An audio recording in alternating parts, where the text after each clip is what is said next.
Halo, selamat siang, Bapak Ibu peserta Zeminar Ahli Hama. Apakah suara saya sudah terdengar? Izin ya, coba untuk kolom chat sudah dibuka. Saya ingin tahu apakah suara saya sudah terdengar sebelum kita mulai Zeminar pada siang hari ini. Oke, sudah. Baik. Nah, ini sudah masuk ya untuk peserta 33. Nanti tentu akan semakin banyak gitu ya peserta yang hadir di Zeminar Ahli Hama. Oke, kolom chat sudah dibuka gitu ya. Sudah ada peserta yang sepertinya saya kenal gitu ya. Karena sudah beberapa kali. Karena Zoominar pada siang hari ini adalah yang ke-29 batch-nya. Jadi tidak terasa, Zoominar by Ahli Hama yaitu platform edukasi untuk pengendalian hama bagi Bapak Ibu pemilik bisnis di Indonesia, bagi seluruh masyarakat Indonesia yang ingin belajar pengendalian hama, maka bisa di Ahli Hama. Dan kita setiap hari Jumat pukul 14.00 gitu ya akan melaksanakan selama 1 sampai 2 jam ke depan ini materi gitu ya yang disampaikan oleh past expert, kemudian juga nanti akan dibagi ke dalam dua sesi. Sesi pertama yaitu materi, kemudian sesi kedua adalah diskusi serta tanya jawab. Oke, seperti biasa, bagi Bapak dan Ibu yang ingin menyapa saya gitu ya, menyapa teman-teman semua yang ada di sini yang sudah masuk, silakan menuliskan dengan format nama, industri, kemudian kota asal. Nah, perkenalkan dulu ya Bapak dan Ibu yang mungkin pertama kali join. Ini bersama dengan saya, Indah, yang akan menjadi moderator selama 1 sampai 2 jam ke depan. Oke, sekarang boleh giliran dari Bapak Ibu peserta semua. Ini dari mana aja? Mungkin ada dari Bapak Ibu yang bekerja di rumah sakit gitu ya, ataupun industri farmasi. Karena kita temanya yaitu tentang pest management in hospital and pharmaceutical industry. Oke, boleh dipersilakan. Saya senang sekali gitu ya. Kita bisa berkenalan Bapak Ibu semua. Ini saya coba ya lihat siapa saja yang sudah masuk. Ada Bapak atau Ibu Mantri, kemudian Bapak Tri Arif Afrian, lalu Ibu Nihaya, Bapak Dermawan Setiadi, Bapak Ahmad. Oke, Bapak Ahmad, Bapak Rian. Oke, dipersilahkan Bapak dan Ibu semua gitu ya. Industrinya dari mana saja? Ini mungkin ada dari rumah sakit apa, daerah mana gitu ya. Dipersilahkan untuk menuliskan di kolom chat. Oke, sekali lagi perkenalkan gitu ya. Dari Ahli Hama adalah platform edukasi untuk belajar pengendalian hama secara terpadu gitu ya. Kami memiliki banyak sosial media yang memberikan edukasi gitu ya, mulai dari website, kemudian ada Instagram, ada YouTube juga. Lalu Bapak Ibu yang sudah join di grup itu mungkin sudah tahu ya, kita akan share banyak informasi di sana. Nah, kemudian juga yang belum join, nanti informasi-informasi tentang sosial media dari Ahli Hama ini dikirimkan oleh admin Ahli Hama. Oke, di situ ada nanti kolom chat ada info-info gitu ya tentang Ahli Hama. Ini di atas sudah dikirimkan gitu ya bahwa kita memberikan informasi berbentuk e-book juga di website secara gratis. Seperti itu. Oke, yang belum join grup, silakan Bapak dan Ibu semua gitu ya bisa join karena nanti akan ada info-info terupdate. Oke, kita akan kembali ke kolom chat lagi. Perkenalan dari Bapak Taufik Azria dari PT Bumi Daya Plaza. Oke, salam kenal Bapak Taufik. Ini dari mana Bapak Taufik? Oke, dari Bandung apakah ada? Karena kebetulan saya ada di Bandung dan alhamdulillah gitu suasananya cerah pada siang hari ini gitu ya. Mungkin Bapak dan Ibu semua ada yang di kantor gitu ya. Kemudian ada juga yang di rumah, lalu ada yang di kafe. Nah, dimanapun Bapak Ibu berada gitu, semoga kita bisa mengikuti seminar ini dengan lancar tanpa kendala suatu apapun. Amin gitu ya. Oke, Bapak Ahmad Taufik dari Medan. Oke, biasanya nih ada banyak juga peserta dari Pulau Sumatera. Apakah ada? Oke, bisa dituliskan dari Pulau Sumatera. Kemudian dari Pulau Jawa, dari mana aja nih? Apakah dari Jakarta, lalu dari Yogyakarta, gitu ya, dari Jawa Timur, Surabaya, Malang, hadir mana ini suaranya? Kita cek semangatnya dulu ya di akhir pekan hari Jumat ini belajar bersama ahli hama gitu ya karena sangat direkomendasikan sekali Bapak dan Ibu semua untuk belajar pengendalian hama ini di ahli hama. Kenapa? Karena memang platform yang menyediakan pest expert gitu ya, memiliki pest expert yang sudah berpengalaman gitu ya, puluhan tahun untuk pengendalian hama gitu. Oke. Dari Medan tadi sudah, dari Riau hadir. Dari Wamena, oke, Papua, baik-baik. Jadi dari Sabang sampai Merauke ada ini. Dari Cilacap, Karawang, dari Jakarta, Bapak Dermawan Setiadi. Siap-siap. Nah, nanti bisa terus lanjut bagi Bapak dan Ibu yang ingin menyapa gitu ya di kolom chat. Saya persilahkan gitu ya, tidak menutup kolom chat untuk bisa berkenalan. Bapak dan Ibu semua bisa juga menuliskan gitu ya, industrinya dari industri apa. Mungkin ada di sini yang baru pertama kali join, Bapak dan Ibu semua. Oke, ada mungkin atau sudah berapa kali nih gitu ya. Kemudian juga apakah ada yang dari industri farmasi, obat-obatan? Boleh, boleh ya Bapak dan Ibu semua kita uh, ingin cek gitu. Nanti juga dari pest expert yaitu Ibu Dr. Lin supaya bisa mengetahui juga pesertanya dari mana saja.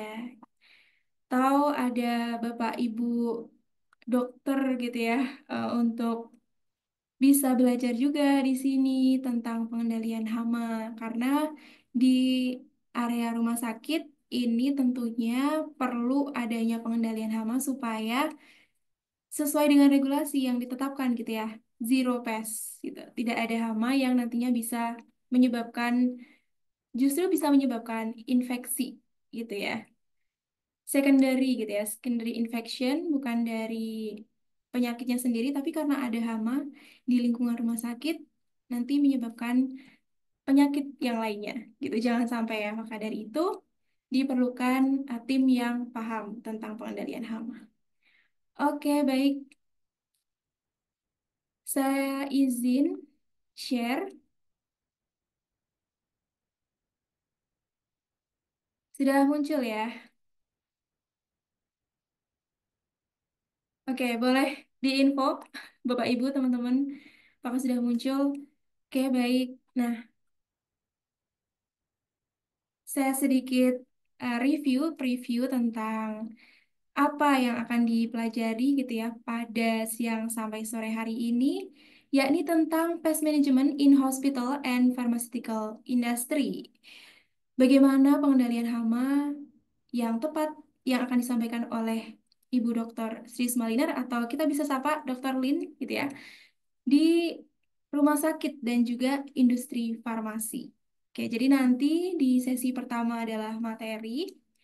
Boleh Bapak dan Ibu semua gitu ya dicatat dulu kalau ada pertanyaan nanti baru akan dituliskan, bisa dituliskan di kolom chat gitu ya. Jadi disimpan dulu pertanyaannya karena takutnya nanti tenggelam. Jadi nanti bisa dituliskan di kolom chat apabila ada pertanyaan studi kasus ini di sesi kedua gitu ya. Nah, jadi untuk siang hari ini kita mute dulu gitu ya untuk peserta supaya tidak ada yang bocor dan juga saya ingatkan untuk eh, mencatat bisa di buku catatan atau di eh, HP gitu ya, jangan mencoret di layar. Oke, terima kasih untuk kerjasamanya. Nah, kita mulai pukul 14, nanti kurang lebih 2 jam sampai pukul 4 gitu ya materinya. Baik, nah selanjutnya Zuminar Ahli Hama ini adalah rangkaian begitu ya, rangkaian dari puncak acara yakni online training Integrated Pest Management Mastery. Kita ada pelatihan selama 2 hari pada hari Rabu sampai Kamis ini tanggal 11 sampai 12 Desember. Nah, dari Bapak dan Ibu semua yang ada di industri gitu ya. Ini tentu ada target tahunan gitu ya. Bisa jadi target dari masing-masing ini yaitu mengembangkan gitu ya ilmu, knowledge, dan skill tentang pengendalian hama. Nah, ini termasuk berarti yang event terakhir di tahun 2024 gitu ya. Di awal tengah Desember tanggal 11 sampai 12 ini jangan sampai ketinggalan gitu ya.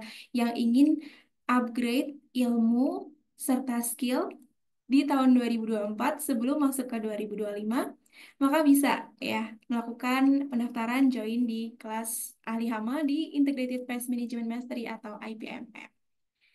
Oke, baik. Nah, ahli hama ini platform yang sangat direkomendasikan gitu ya untuk belajar tentang pengendalian hama secara terpadu. Kita bisa mengakomodasi perusahaan Bapak dan Ibu semua yang memerlukan pelatihan di lokasi. Nah, ini eh, yang namanya Pest Management In-house Training for Company kita ada ya. Jadi bisa nanti menghubungi di eh, nomor yang dikirimkan oleh admin ahli hama gitu ya. Oke, baik Bapak dan Ibu semua yang baru join dan baru pertama kali gitu ya hadir di Zoominar Ahli Hama. Saya izin memperkenalkan, ini adalah trainer pest expert yaitu Bapak Prof. Intan Ahmad PhD yang nantinya akan menjadi trainer di Integrated Pest Management Mastery. Beliau adalah guru besar entomologi Institut Teknologi Bandung, PhD di bidang entomologi dari University of Illinois di Urbana-Champaign, USA, ahli dalam entomologi umum dan entomologi perkotaan, sebagai otoritas terkemuka dalam bidang hama perkotaan di Indonesia, baik nasional maupun internasional. Mengintegrasikan kecerdasan buatan ke dalam upaya pengelolaan hama, berpengalaman lebih dari 20 tahun sebagai trainer skala nasional dan internasional, berpengalaman bekerja di perusahaan pestisida multinasional corporate The Wellcome Foundation Ltd dan Illinois Natural History Survey Illinois USA. Oke, baik. Nah, bersama dengan kita semua pada hari ini yang baru pertama kali join ya saya izin perkenalkan yaitu Ibu Dr. Srius Malinar MSc MM atau kita bisa sapa gitu ya, Dr. Lin. Gitu. Beliau adalah pest expert di ahli hama lulusan doktor dari Institut Teknologi Bandung sebagai peneliti hama dan pestisida di ITB, peneliti hama dan pestisida di IML Research, kemudian sebagai trainer dan konsultan pengendalian hama di beberapa perusahaan di Indonesia, kemudian juga sebagai pest expert di ahli hama, pest expert di Pestdoc AI, serta beliau sebagai dosen tamu di beberapa universitas. Jadi, beliau sudah banyak sekali gitu ya pengalaman untuk menjadi trainer dan juga konsultan mendampingi perusahaan di Indonesia tentang pengendalian hama yang efektif seperti apa gitu ya untuk kesuksesan bisnis gitu Bapak Ibu semua. Jadi meminimalisir adanya hama di industri ini tentunya akan berdampak positif gitu ya bagi bisnis untuk kelangsungan bisnis gitu ya. Baik. Nah, untuk itu saya cek terlebih dahulu apakah sudah bersama dengan kita semua ya, Dr. Lin. Oke, sudah ada. Oke, Oke, selamat, apakah selamat suaranya? siang. Mbak Indah, suaranya sudah terdengar? Oke, baik, baik, Dr. Lin. Terdengar. Mungkin agak kecil ya suaranya, boleh Kecil. Oh, dicek sebentar. lagi.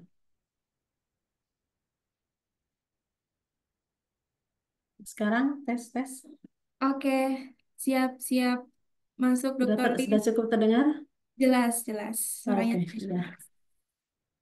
Oke, Oke, Bapak dan Ibu peserta seminar ahli hama, kita sudah ada bersama di sini yaitu Dr. Lin gitu ya yang akan menyampaikan materi tentang pengendalian hama di lingkungan rumah sakit ataupun juga industri eh, farmasi gitu ya.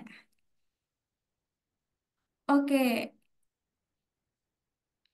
cek cek apakah masih bersama dengan saya Dr. Lin? ya, cek cek masih standby. Ya, ya siap. Baik, tadi kita sudah berkenalan juga peserta pada siang hari ini dari Sabang sampai Merauke, Dr. Lin. Ini ada, coba saya lihat juga, ada Oke, dari Lombok Barat NTB, kemudian ada dari Riau, lalu juga ada dari Wamena Papua, gitu ya. Nah, platform ahli hama gitu ya, belajar tentang pengendalian hama ini bisa dari mana saja. Dan karena ada kemudahan gitu ya secara online, jadi kita bisa memberikan belajar bersama PES Expert ini dari mana saja gitu ya secara online gitu karena ada teknologi gitu. Oke, baik. Nah, kita akan membahas tentang pest management in hospital and pharmaceutical industry. Betul ya, Dr. Lin?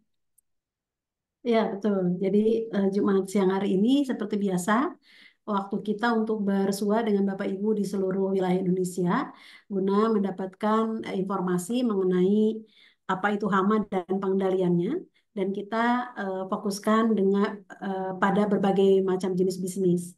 Nah, siang hari ini kita akan sharing informasi bagaimana pengendalian hama di tempat usaha rumah sakit dan industri farmasi karena ini adalah tempat usaha atau bisnis yang sangat rentan untuk ancaman dari serangan hama dan sangat tricky dalam pengendalian hamanya. Jadi tidak mudah melakukan aplikasi kimia dalam pengendaliannya. Nah, mungkin nanti kita akan bahas secara mendalam.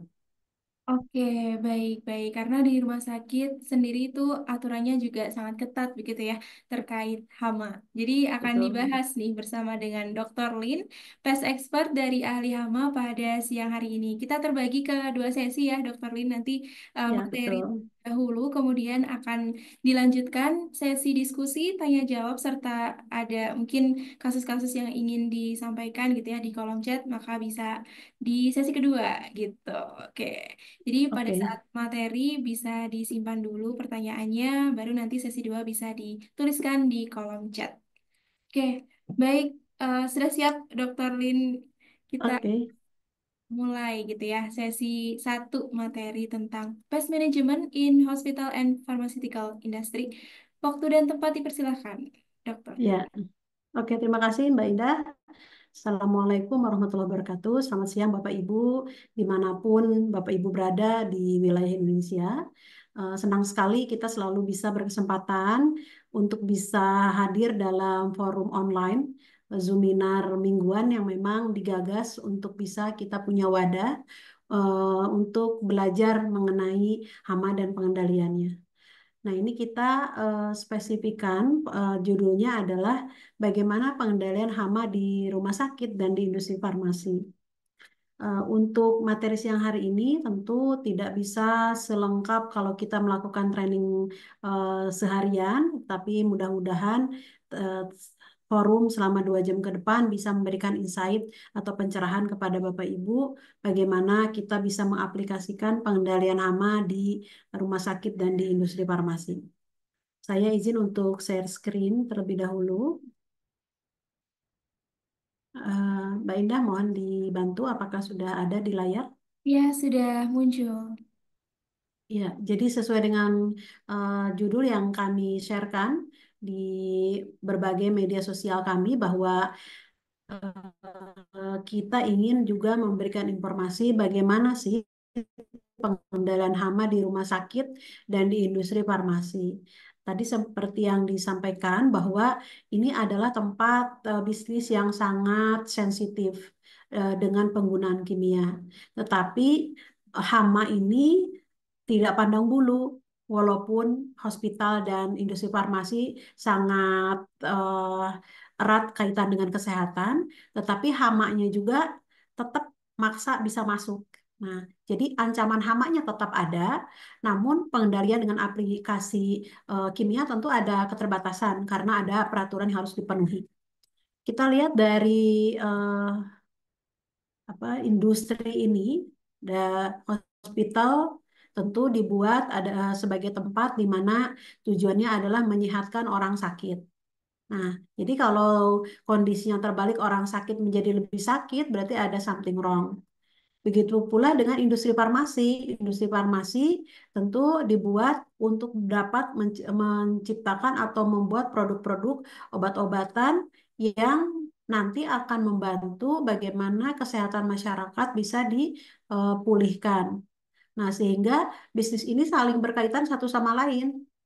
Hospitalnya harus bebas dari hama, industri farmasi yang membuat produk juga harus taat kepada GMP yang memang harus dipatuhi agar produk yang dikonsumsi oleh masyarakat itu juga dapat mendukung kesehatan.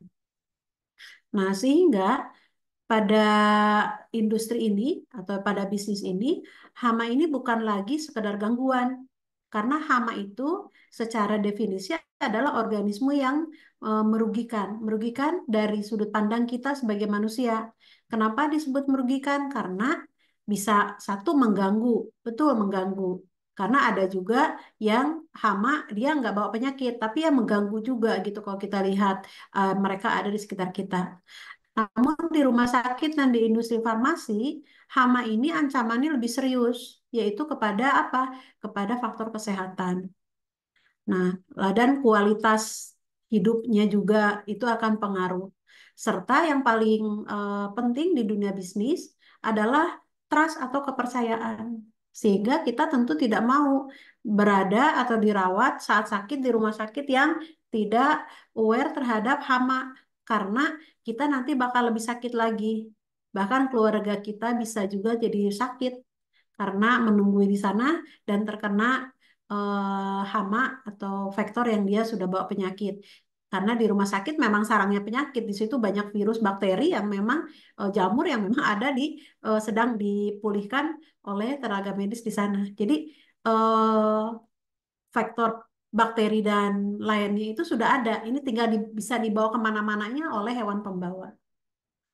Nah, jadi pada webinar atau seminar siang hari ini tentu kita ingin memberikan insight mengenai pentingnya pengelolaan hama di rumah sakit dan di farmasi dan juga kami selalu mengkampanyekan bagaimana peran dari pengendalian hama secara terpadu sehingga kita bisa menciptakan zona bagi rumah sakit dan industri farmasi ini adalah zona yang bebas hama dan yang patuh secara regulasi.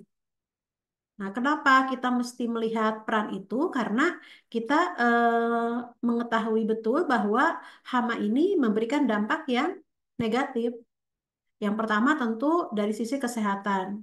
Tidak bisa dipungkiri, hama ini adalah sebagai hewan pembawa atau vektor. Dia bisa membawa patogen penyebab infeksi dan juga bisa memberikan kontaminasi terhadap produk-produk farmasi. Jadi kaitannya dampaknya tuh langsung terasa, langsung terlihat gitu. Nah, yang kedua adalah kualitas produk, dampak negatifnya. Kenapa? Karena bahan baku misalnya dari industri farmasi tentu ada yang datang dari supplier-supplier luar. Nah, ini bisa saja kalau tidak ketat dalam pemilahan dan pemilihannya, tentu akan terjadi kontaminasi pada bahan baku ataupun obat-obat yang sudah diproduksi. Akibat apa? Akibat investasi dari hama itu sendiri. Lalu dampak negatif berikutnya adalah reputasi. Nah, di dunia bisnis atau di eh, tempat publik itu kita pasti akan utamakan yang namanya nama baik.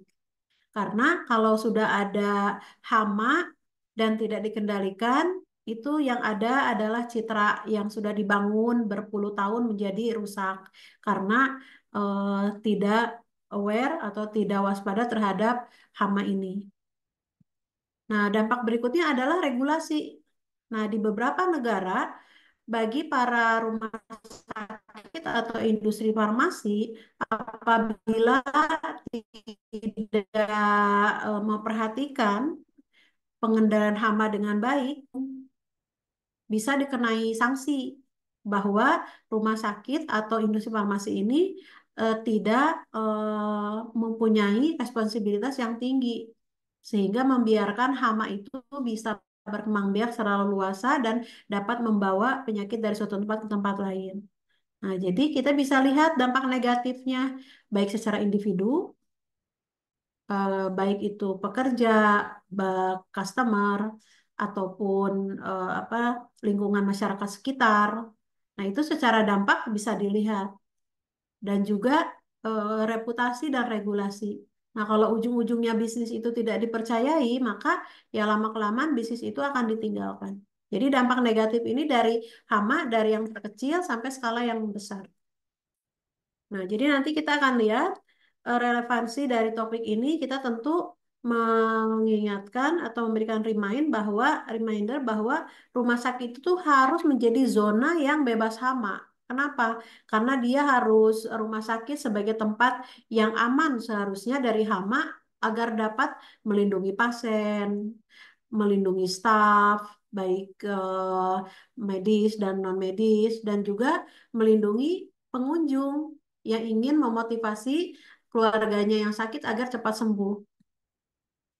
Nah, industri farmasi tentu memerlukan pengendalian yang ketat. Untuk apa? Untuk menjamin mutu dan keamanan produk. Sehingga diharapkan dengan kita memahami pentingnya pengendalian hama pada dua jenis kategori bisnis ini, itu memberikan tanggung jawab penuh ke bahwa kesehatan ini menjadi tolok ukur utama dan hama menjadi hal yang memerlukan perhatian yang cukup serius. Jangan jangankan hama dibiarkan berkembang biak, hama datang saja itu harusnya sudah bisa dideteksi dan tidak boleh masuk gitu istilahnya ya, karena tadi kita mengharapkan bahwa rumah sakit itu ya sebagai zona yang free pass, jadi bebas dari hama itu sendiri. Nah, bahkan kalau di Amerika FDA itu mengeluarkan surat peringatan kepada manufaktur-manufaktur yang memang tidak menerapkan prosedur pengendalian hama yang mencukupi.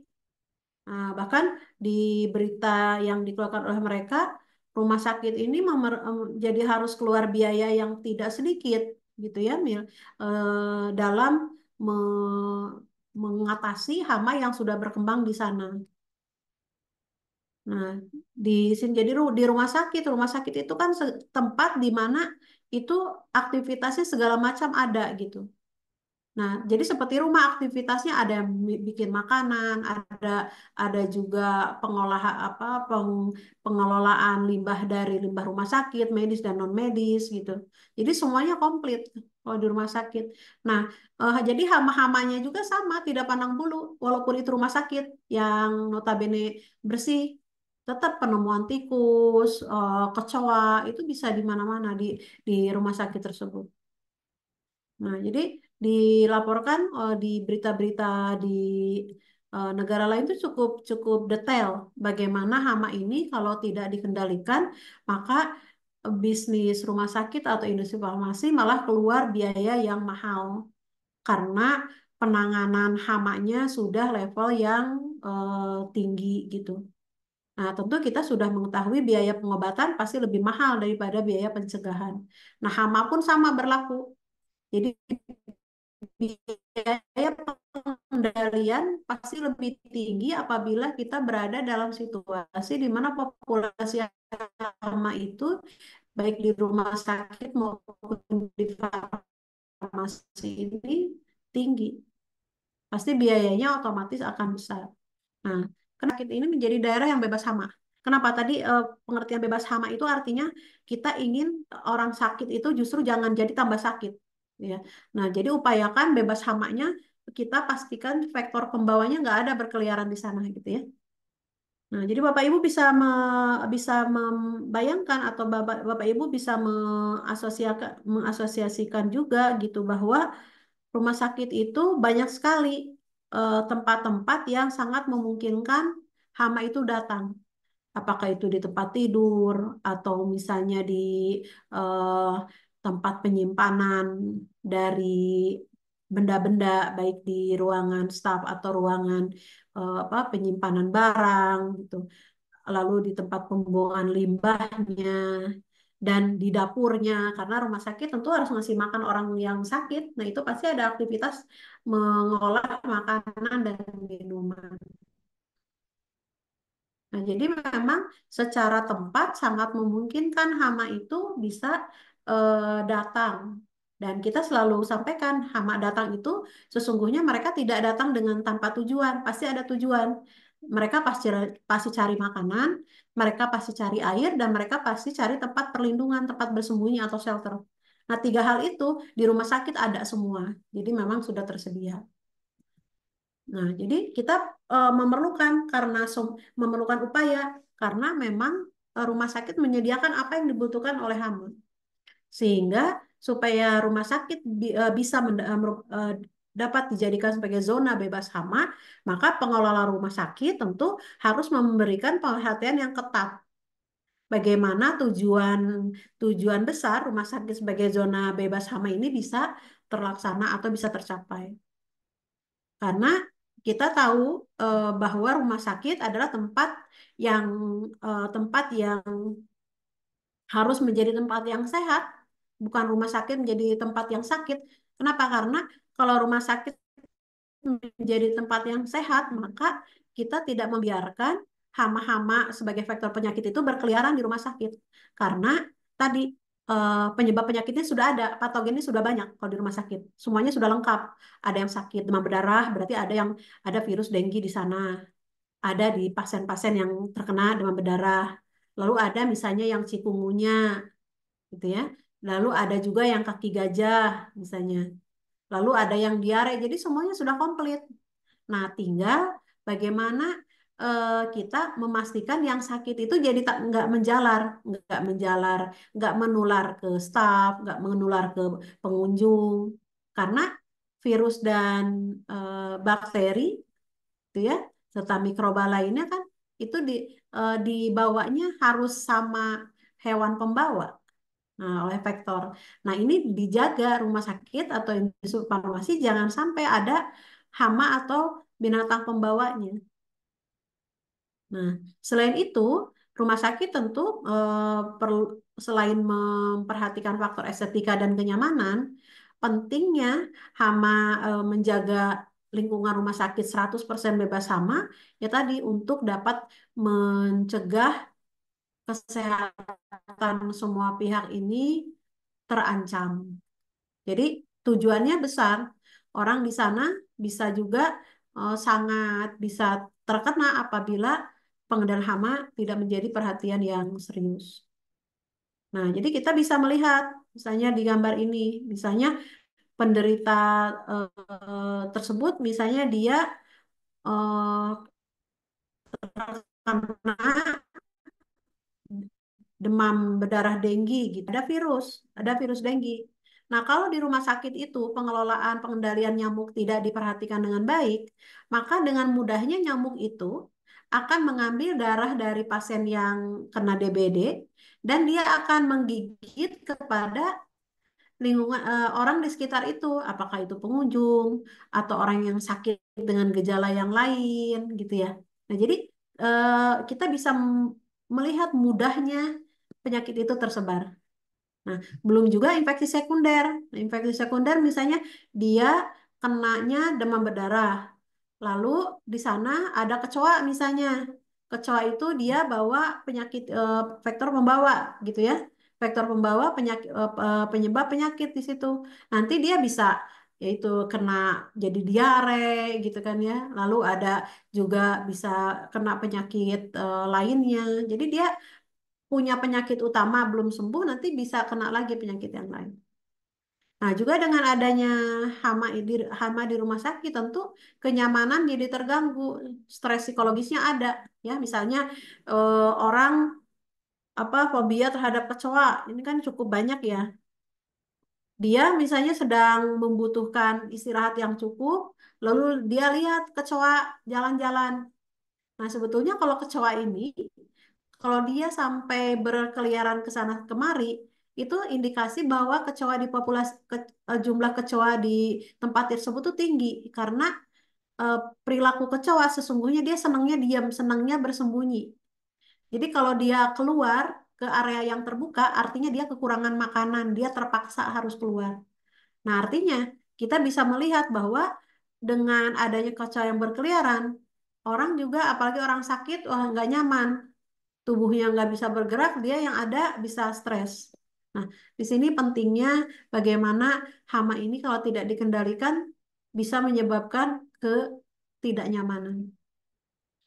Estetika jelas gitu ya, Bapak Ibu. Itu akan juga melihat bahwa rumah sakit atau industri ini kok tidak punya perhatian serius terhadap hama. Nah, sekarang bagaimana kita harus melakukan upaya terhadap hal tersebut? Nah, sekarang kita lihat dulu untuk industri farmasi dulu. Industri farmasi ini berperan penting dalam kesehatan manusia, sehingga kepatuhan terhadap regulasi ini sangat ketat. Karena farmasi memproduksi obat-obatan yang nanti dikonsumsi langsung diminum atau misalnya lewat kulit gitu ataupun dihirup. Jadi itu langsung ke tubuh manusia. Terbayang apabila produknya terkontaminasi. Nah, itu pasti akan langsung mengganggu kesehatan masyarakat. Nah, seperti apa yang bisa mencemari itu hamanya? Bisa dari mulai kecoa, lalu dari lalat, tikus, bahkan hama gudang. Jadi hama-hama yang nanti dia bisa saja memakan bahan-bahan yang dia dari dalam. Artinya contohnya apa istilahnya internal feeder. Jadi dia memakan makanan dari dalam biji itu sendiri gitu ya, kalau bentuknya biji. Itu seperti jenis kumbang-kumbang. Nah, itu bisa mencemari bahan baku dan produk. Nah, kalau kontaminan tuh misalnya dalam produk-produk farmasi aja kelihatan ada kakinya kecoa itu produk sudah tidak aman. Artinya harus ditolak karena sudah ada kontaminasi. Itu baru kakinya kecoa. Nah, apalagi kalau satu tubuh gitu dari hama itu. Nah, itu bisa mencemari bahan baku dan juga produk serta area produksinya. Jadi kalau di area produksinya banyak tikus gitu kan, nah itu justru akan membuat lingkungan itu menjadi tidak sehat. Yang menyebabkan apa nanti ujung-ujungnya? Pasti reputasi jadi rusak, kepercayaan pelanggan pasti turun. Nah, ujung-ujungnya ya pasti rugi secara finansial. Dan produksi harus menjadi terganggu. Kenapa? Karena pengendalian hamanya dilakukan dan harus memberhentikan proses-proses produksi sehingga bisa terganggu. Dan eh, klaim hukum atau tuntutan hukum dan sanksi tentu harus siap-siap diterima karena abai terhadap pengendalian hama di tempat tersebut. Jadi cukup ketat sebetulnya. Nah, jadi mengapa pengendalian hama adalah penting bagi bisnis? Karena kita bisa melihat bahwa kita ingin hal lingkungan bisnis itu tetap sehat dan harus patuh aturan dan juga efisien. Sehingga nanti bisnis bisa berkelanjutan dan dapat dipercayai oleh konsumen dan pemerintah. Sehingga hal penting ini untuk mencegah apa? Kenapa mesti efektif? Ya tadi, agar penyebaran penyakit bisa dicegah lebih pendek atau lebih kecil skalanya. Sehingga penanganannya menjadi lebih mudah dan juga bisa memastikan agar properti ini tidak rusak. Jadi seperti hama rayap, kami pernah melakukan konsultasi mengenai hama di rumah sakit. Ada yang memang ruang-ruang tertentu yang ada gangguan rayap. Nah, itu dari struktur bangunan pasti akan merusak. Nah, dan kenapa mesti efektif gitu dari pengendalian hama? Nah, tentu ada untuk mencegah pelanggaran terjadi pelanggaran regulasi dan juga melindungi kesehatan. Dan bagi industri kesehatan dan farmasi, tentu kepatuhan hukum menjadi utama dan citranya harus bagus. Nah, sekarang kita akan lihat bagaimana selama ini pengendalian hama di rumah sakit dan di industri farmasi ini menggunakan pendekatan yang tradisional yang selama ini dilakukan, eh, dan kita versuskan dengan pengendalian hama terpadu. Nah, biasanya kalau pengendalian hama tradisional yang dilakukan adalah sikap reaktif. Artinya reaktif kalau ada hama baru dilakukan pengendalian. Padahal kita tahu hama itu pasti ada siklus hidupnya. Dan ada yang tingkat reproduksinya ada yang cepat, pendek. Misalnya nyamuk dia 14 hari sudah jadi dari telur sampai dewasa. Satu dewasa itu bisa menghasilkan 150 sampai 200-an telur. Atau itu dari satu dewasa. Artinya sudah jangka waktu reproduksinya pendek, juga jumlah telurnya banyak. Artinya jumlah keturunannya banyak. Nah, kalau reaktif, kita hanya bisa lihat satu atau dua, baru bertindak itu terlambat sebenarnya. Nah, ini pengendalian hama tradisional masih seperti itu. Lalu yang kedua, kalau secara tradisional biasanya pikirannya langsung bagaimana menggunakan pestisida gitu. Bagaimana pestisida itu satu-satunya cara. Nah, padahal kita tahu bahwa penggunaan pestisida ini tentu ada efek yang tidak bisa disepelekan. Pestisida sebagus apapun, kalau sering dipakai nanti bakal tidak efektif karena hama lebih pintar lagi dalam melakukan detoksifikasi atau menetralkan racun dari pestisida tersebut. Nah, tetapi tradisional pasti berpikirannya pestisida penggunaannya. Ya. Nah, dan pendekatan tradisional adalah bagaimana fokusnya kepada membasmi. Jadi membasmi itu artinya kalau ada hama barulah dibasmi dulu. Padahal itu pekerjaan yang cukup tidak efektif. Kenapa? Karena yang bagus adalah mencegah. Mengapa hama ini bisa datang? Dicegah dulu. Apa nih penyebabnya? Karena itu akan lebih efisien dari upaya-upaya yang dilakukan. Nah, ini pendekatan tradisional, jadi reaktif, apa-apa langsung pestisida, sama fokusnya membasmi, karena artinya kalau ada hama baru bergerak.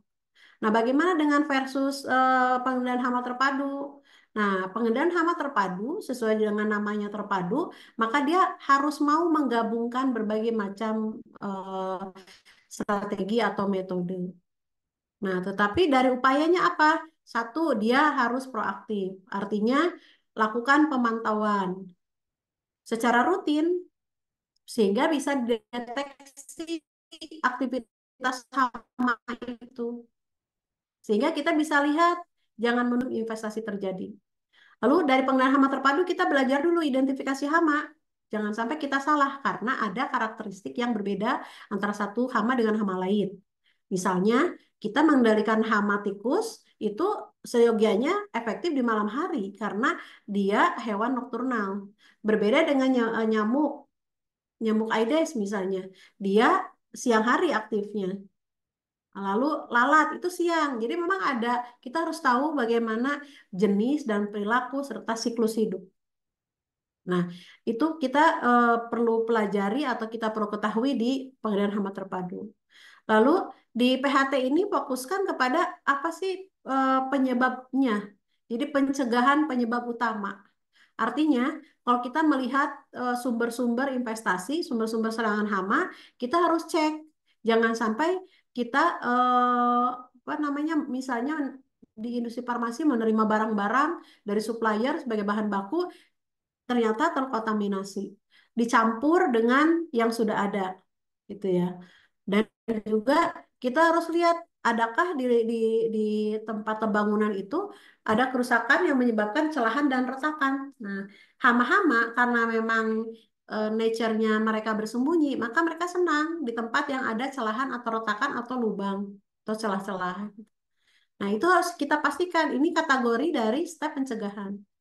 Nah, apabila populasinya tinggi karena dari awalnya terabaikan, maka itu kita bisa lakukan penggunaan pestisida. Tetapi pestisida digunakan apabila kita melihat populasi hamanya melebihi ambang batas dan kita bisa mengurangi resiko kontaminasi. Tapi ini syaratnya banyak, apalagi di rumah sakit atau di industri farmasi. Jadi sangat ketat. Jangan sampai pestisida ini malah menimbulkan masalah baru. Nah, itu di pengendalian hama terpadu. Jadi pada pengendalian hama terpadu, pestisida itu langkah terakhir yang seharusnya tidak banyak digunakan apabila dari pencegahan upaya itu sudah bisa dilakukan. Nah, sehingga kita bisa menyimpulkan dalam slide ini pendekatan tradisional cenderung karena kalau PHT menekankannya pada apa? Pada pencegahan, pada pemantauan, lalu pengendalian yang lebih aman dan sustain. Sehingga tidak sekali-sekali harus terus-menerus karena hama itu kan dia makhluk hidup, dia perlu juga hidup dan terus berbagi pada kehidupan manusia. Nah, ini contoh dari pengendalian hama di rumah sakit, baik di Indonesia maupun di luar negeri. Jadi, kita melihat bahwa manajemen pengendalian di tiga fasilitas kesehatan ya dilakukan. Jadi, ada dari kerjasama dengan teknisi, juga dengan staf cleaning, staf internal, itu bisa bisa dilakukan em, apa namanya hybrid apabila memang terjadi investasi hama yang tinggi. Nah, jadi pemanfaatan cara untuk metode pengendalian hama terpadu itu memang eh, merupakan hal baru, artinya belum belum umum dilakukan. Tetapi di negara maju, di Amerika Serikat, itu ada sebuah survei yang dilakukan tahun 2001 memperlihatkan bahwa rumah sakit di Amerika ini mereka memiliki 64%, 64% rumah sakit mempunyai rancangan pengendalian hama secara tertulis. Artinya serius mereka rumah sakit punya plannya bagaimana pengendalian. Dan tercatat mereka di atas 70% sudah menyatakan sudah menggunakan pendekatan PHT tadi yang seperti disampaikan, gitu ya. Dan mereka melakukan kontrak pengendalian hama itu dengan yang PHT juga kalau tidak bisa dilakukan secara mandiri, melainkan harus bekerja sama. Tetapi pengetahuan dari tim pengendali hama internal rumah sakit perlu ada. Nah, jadi eh, metode menggunakan insektisida itu bukan PHT, itu hanya sebagian kecil, ya. Nah, sehingga kita bisa melihat misalnya pengendalian hama terpadu di rumah sakit gitu ya. Jadi lakukan pengendalian sebelum masalah muncul, itu lebih mudah, itu lebih murah, gitu. Nah, jadi kita sudah tahu bahwa rumah sakit dia memiliki rumus 24/7, artinya 24 jam buka terus, 7 hari nggak pernah tutup. Artinya akses masuk hama tuh bisa sangat tinggi. Jadi kita bisa tahu bahwa di situ aktivitasnya agak sulit orang melakukan apa pengosongan rumah sakit misalnya karena dia nggak pernah berhenti, nggak ada liburnya. Nah, sehingga diharapkan pengendalian hama terpadu di rumah sakit itu pendekatannya harus proaktif dan harus ramah lingkungan. Ramah lingkungan itu artinya kita fokuskan pada apa? Pada pencegahan, di sanitasinya, di perbaikan struktural, dan bisa juga dengan metode pengendalian fisik, di mana hama ini tidak bisa masuk secara leluasa. Dan kalau posisinya sudah tinggi, sedang tinggi hamanya, ya baru pestisida kimia ini pun jika sangat diperlukan. Jadi selalu ada notes tertentu dalam pengendalian hama di rumah sakit untuk penggunaan pestisida. Tetapi yang paling dominan adalah bagaimana menjaga agar si hama ini tidak mudah datang, apalagi berkembang biak secara luas.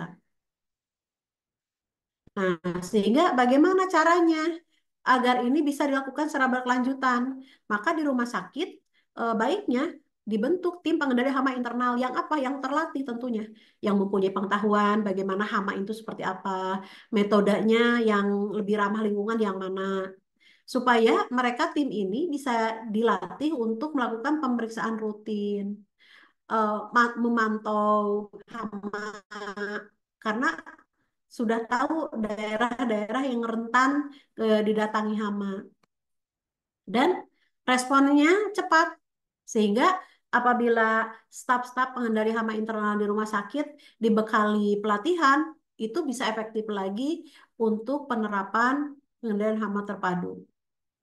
Nah, nanti kalau masalahnya ketemu kompleks, memerlukan teknologi, baru baru rumah sakit bekerja sama dengan pest control eksternal. Karena pest control eksternal tentu tugas pokoknya adalah membasmi pest control, ya, membasmi hama. Nah, itu pasti pakai pestisida. Tetapi kalau eh, tim pengendali internal tidak selalu harus pakai pestisida, itu bisa dilakukan sebagai pengendalian yang harus terus-menerus dilakukan. Tapi catatan, pihak yang melakukan pengendalian di rumah sakit harus memiliki personel yang benar-benar ahli dan terlatih. Artinya diberikan pengetahuan dulu. Bagaimana menggunakan, bagaimana pengetahuan pestisida, bagaimana metodenya, bagaimana hamanya. Karena mereka harus mampu memberikan citra profesional yang baik kepada seluruh pihak rumah sakit.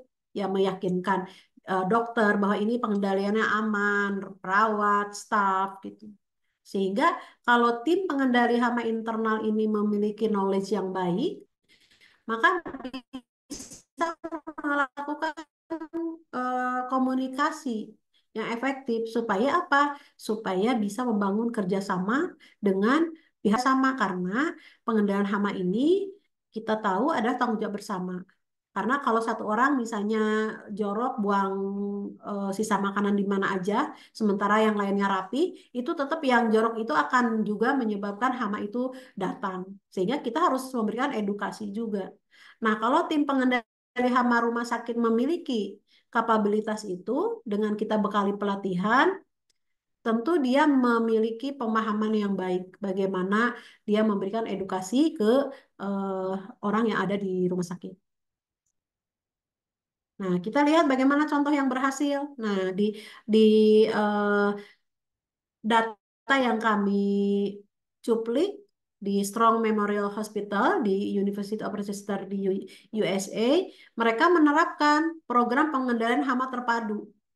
Oleh siapa? Oleh internal pengendali hama di rumah sakit tersebut. Yang fokusnya apa?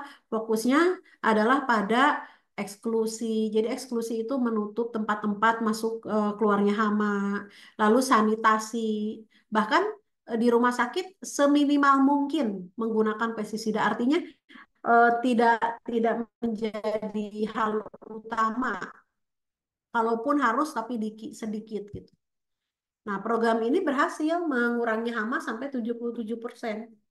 Dan pastinya jadi hemat biaya.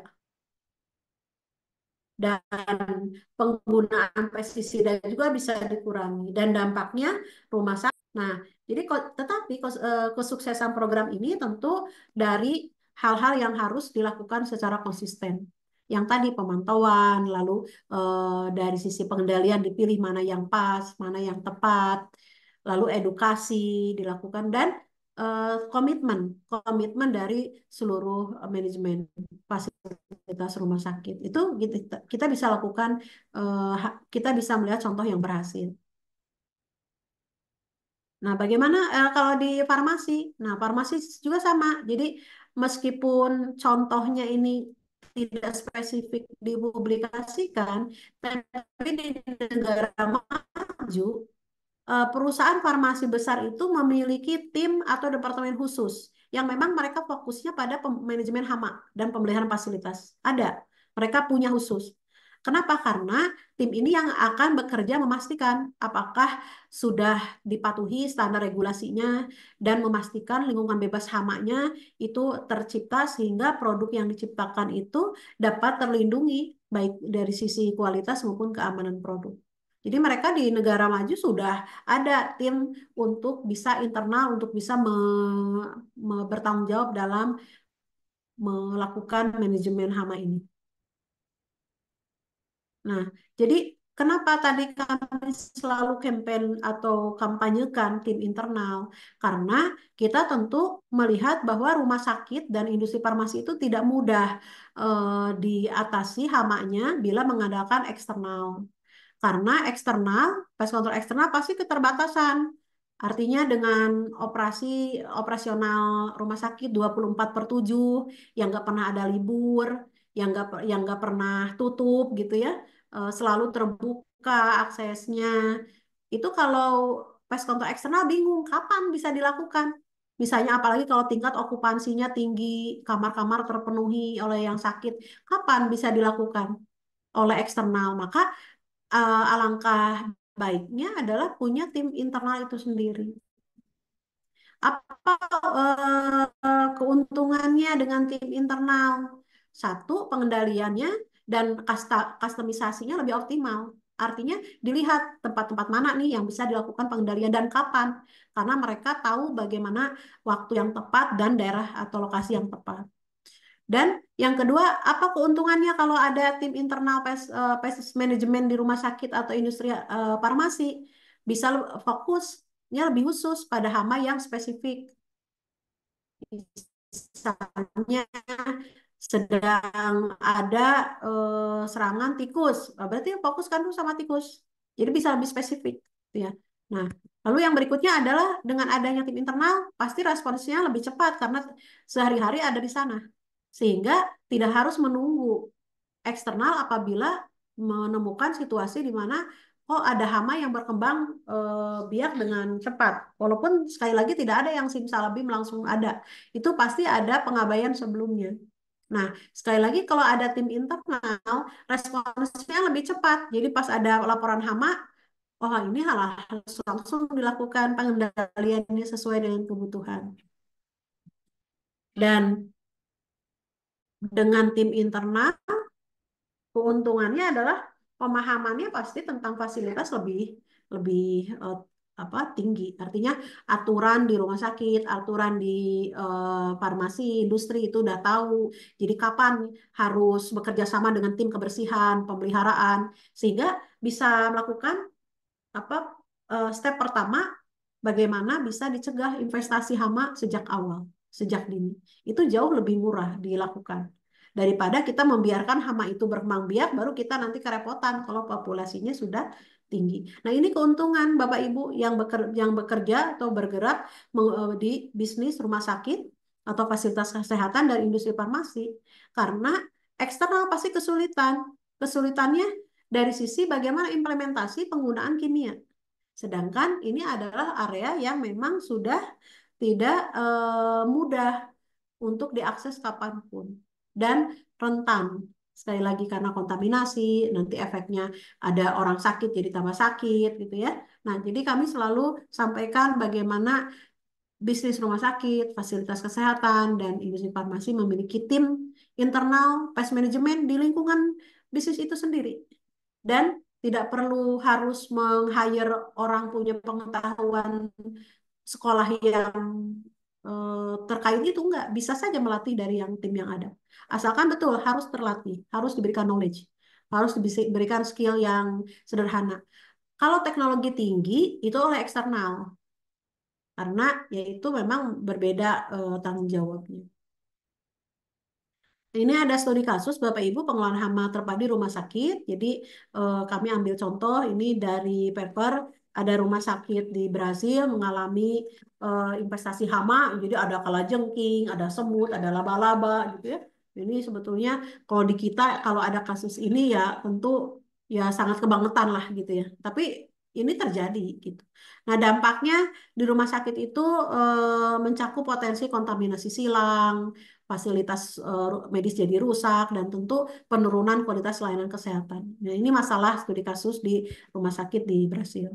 Nah, penyebabnya kenapa bisa bisa seperti itu? Yang pertama tentu dari faktor iklim, gitu ya, nah, yang mendukung kehidupan hama di perkotaan, lalu pengelolaan hamanya tidak terstruktur dan minim pengawasan. Artinya yang tadi, yang pola pendekatan tradisional yang reaktif bergerak kalau ada hama gitu kan ya.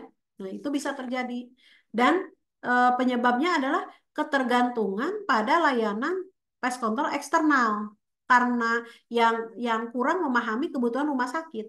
Nah, bisa jadi. Jadi pest control eksternal kalau tidak membekali pengetahuan dan teknologi bagaimana mengendalikan hama bisa bingung juga kalau dikasih kasus di rumah sakit ada perlu untuk pengendalian hama. Nah, sehingga kita bisa melihat dalam kasus ini di rumah sakit tersebut tidak ada tim internal yang bertanggung jawab melakukan pengendalian hama.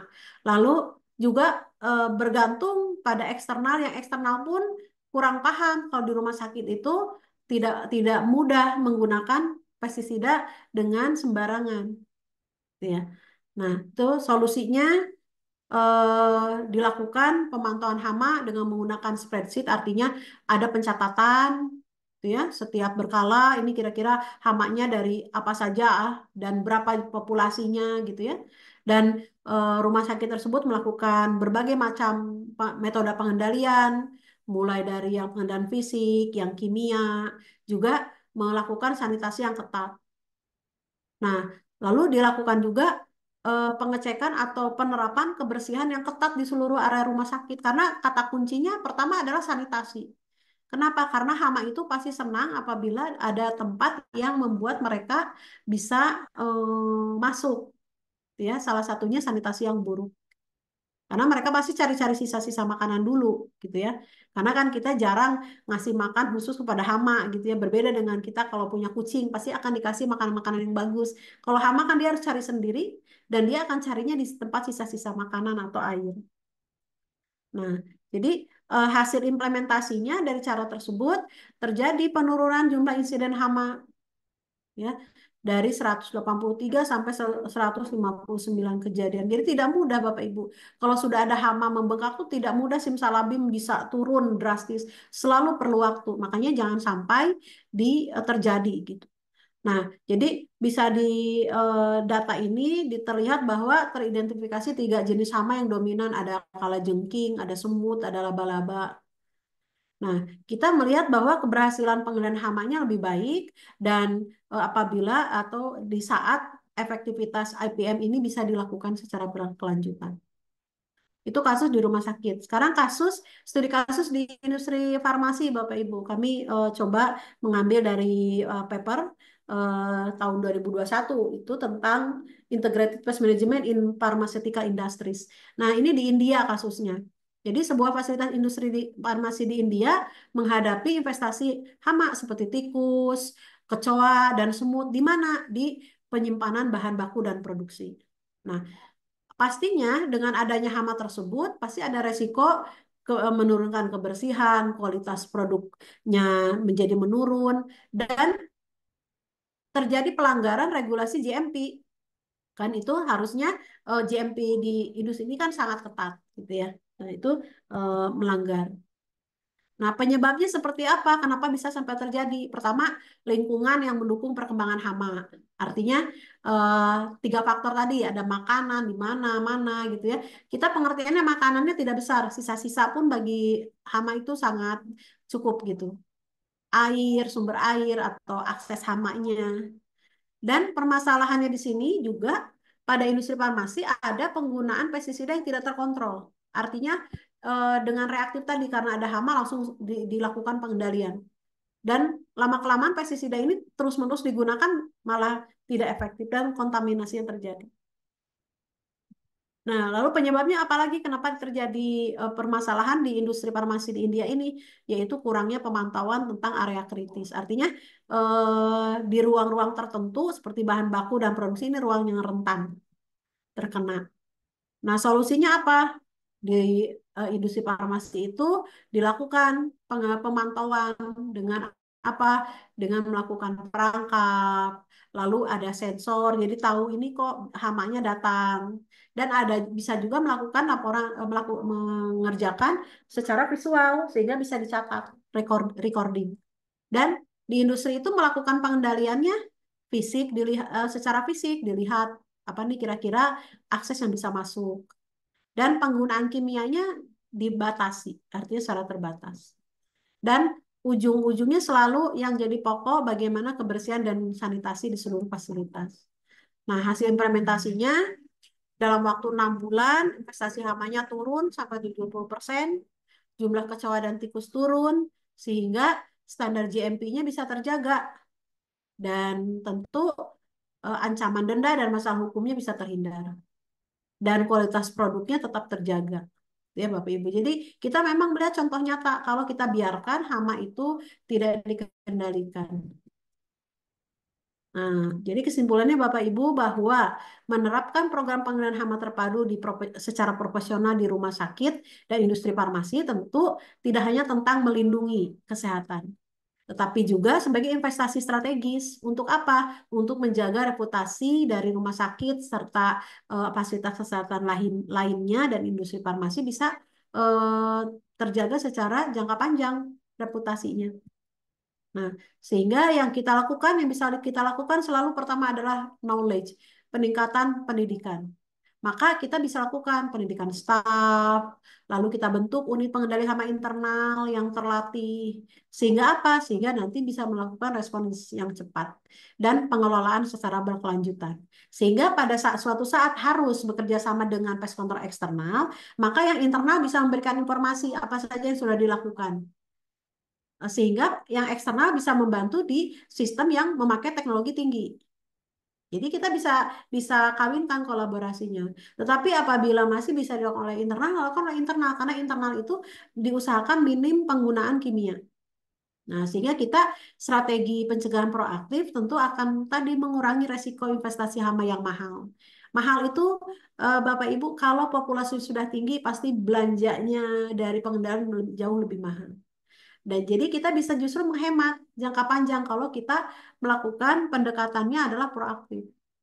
Dan tentu rumah sakit ingin selalu dipercaya, industri farmasi ingin dipercaya untuk dapat memberikan produk yang selamat, lalu pelayanannya unggul. Tentu ini menjadi harapan atau tujuan besar dari rumah sakit dan fasilitas kesehatan lainnya, serta industri farmasi. Jadi kalau Bapak Ibu membentuk unit pengendalian hama internal, ya ini investasi yang strategis Bapak Ibu. Kenapa? Karena seyogianya ini akan menjadi benteng bagaimana bisnis ini bisa berlangsung dengan sustain, dengan lancar, jangka panjang, dan fasilitasnya bisa terlindungi dari hama. Nah, mungkin seperti itu Bapak Ibu sebagai bahan kita berdiskusi bagaimana pengendalian hama di bisnis rumah sakit atau fasilitas kesehatan lainnya dan industri farmasi. Kita akan bisa berkembang di sesi tanya jawab materinya. Untuk itu saya kembalikan dulu ke moderator. Silakan Mbak Indah. Oke, baik. Terima kasih Dr. Lin yang telah menyampaikan materi tentang pest management in hospital and pharmaceutical industry. Jadi tadi ya sekilas saja begitu ya Dr. Lin tentang bagaimana pengendalian hama di salah satu industri gitu ya yang masih berhubungan gitu ada hospital dan juga pharmaceutical industry. Nah, seperti kita tahu tadi di awal saya sudah sampaikan bahwasanya untuk ahli hama kita ada rangkaian gitu ya. Nah, puncaknya ini di Integrated Pest Management Mastery tanggal 11 sampai 12 Desember. Jadi di sana nanti akan dibahas secara detail begitu ya, Dr. Lin. Ada dari mulai bioekologinya gitu ya. Kita mengenal dulu hamanya itu seperti apa, kemudian bagaimana pencegahannya, lalu juga bagaimana pengendalian serta monitoringnya. Nah, ini akan dibahas lebih lengkapnya itu di IPMM, online training selama 2 hari begitu ya yang akan diadakan 11 sampai 12 Desember. Nah, ini bisa juga dicek di kolom komentar yang dikirimkan oleh admin ahli Hama. Bagaimana cara pendaftarannya itu ada di sana gitu ya. Linknya bisa disimpan dulu gitu ya. Nah, karena ini 11 sampai 12 Desember ini bisa dibilang terakhir gitu ya di tahun 2024 Bapak dan Ibu semua yang memiliki target untuk meningkatkan knowledge serta skill, maka bisa langsung saja gitu ya join di online training IPMM karena eh, ya akhir tahun ini gitu loh bisa mencapai target untuk meningkatkan knowledge dan juga skill dari perusahaan nanti bisa mengirimkan Bapak Ibu yang mungkin ada bagian ini ya menanggung jawabi di bagian HSE gitu ya, kemudian QC biasanya di industri farmasi. Nah, ini bisa Bapak dan Ibu join dan juga mengajak stafnya gitu. Oke, baik. Jadi sebelum masuk pertanyaan gitu, nah untuk Sesi kedua ini, seperti yang saya sampaikan juga tadi di awal, Bapak dan Ibu bisa menuliskan di kolom chat formatnya nama, industri, lalu pertanyaan gitu ya, supaya tahu nanti korelasinya seperti apa untuk pertanyaan yang disampaikan. Serta bisa juga menyampaikan kasus yang terjadi di rumah sakit mungkin, ataupun di industri farmasi, Bapak dan Ibu semua, atau industri lainnya, seperti itu ya. Jadi kita sudah buka ya kolom chatnya, bisa eh, cek-cek terlebih dahulu. Bapak dan Ibu semua yang memiliki pertanyaan, boleh dituliskan di kolom chat. Seperti itu. Oke, baik sebelum masuk ke sesi pertanyaan, Dr. Lin. Mungkin boleh ya spill sedikit materi yang akan dibahas di online training 2 hari IPMM ini apa saja begitu Dr. Lin? Karena ya sebagai puncak gitu ya dari training dari ahli hama ini. Karena tentunya akan belajar dari nol sampai bisa membentuk tim internal sendiri untuk tim pengendalian hama di salah satu industri Bapak dan Ibu semua. Boleh spill sedikit mungkin, Dokter Lin. Iya, iya.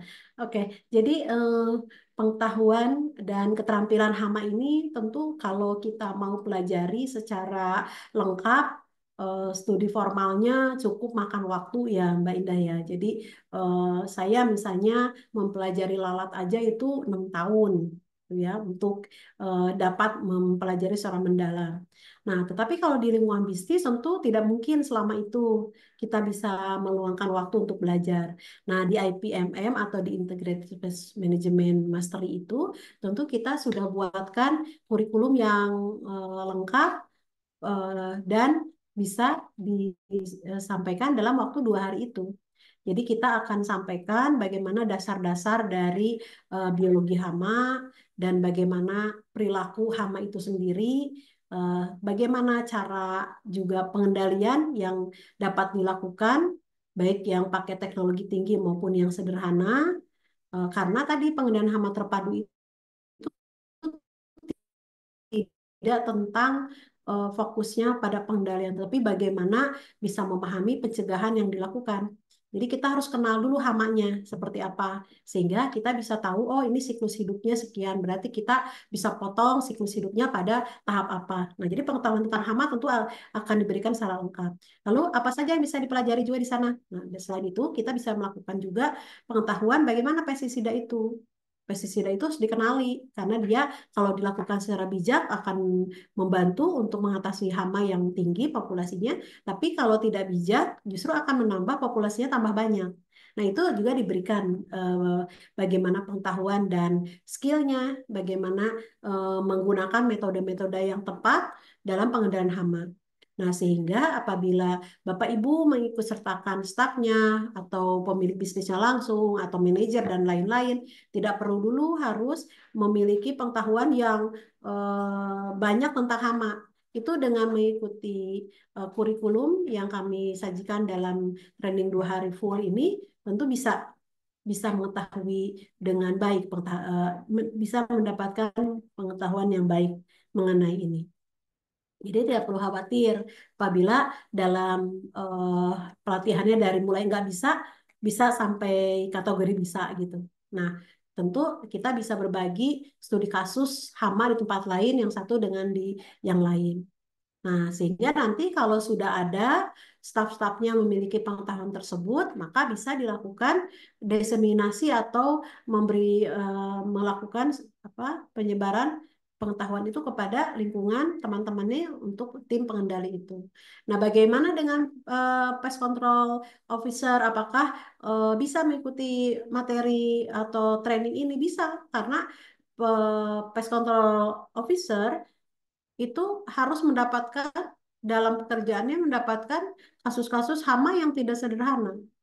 Sehingga bertemu atau belajar dengan pest expert ini bisa menjawab bagaimana teknologi yang sedang berkembang yang bisa mengendalikan hama yang tentunya menjadi tuntas bukan jadi tambah banyak.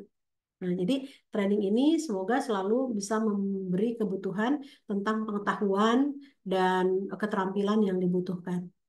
Nah, jadi pengendalian hama training ini bukan training tentang bagaimana kita membuat produk, tetapi bagaimana kita bisa mengatasi apabila hama ini mengancam keberlangsungan dari bisnis Bapak Ibu atau tempat bekerja Bapak Ibu. Ini seperti itu ya Mbak Indah. Oke, baik. Oke, nah tadi disampaikan juga ya dalam pengendalian hama ini mencegah lebih baik dari mengobati gitu. Mencegah lebih baik daripada Ya, mengobati betul. juga uh, jadi poin penting gitu di pengendalian hama karena dengan pencegahan itu tentu kosnya akan lebih sedikit daripada nanti sudah banyak hamanya baru dikendalikan seperti itu ya, Dokter Lin.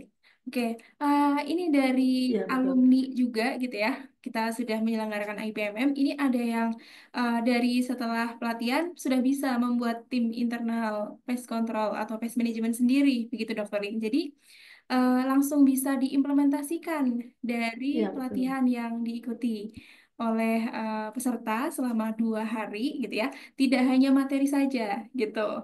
Kalau materi sebetulnya bisa dicari di mana pun gitu ya, di buku, lalu di internet. Tapi ini berbeda gitu ya. Pelatihan selama 2 hari ini berbeda bersama dengan PES Expert, ada Prof.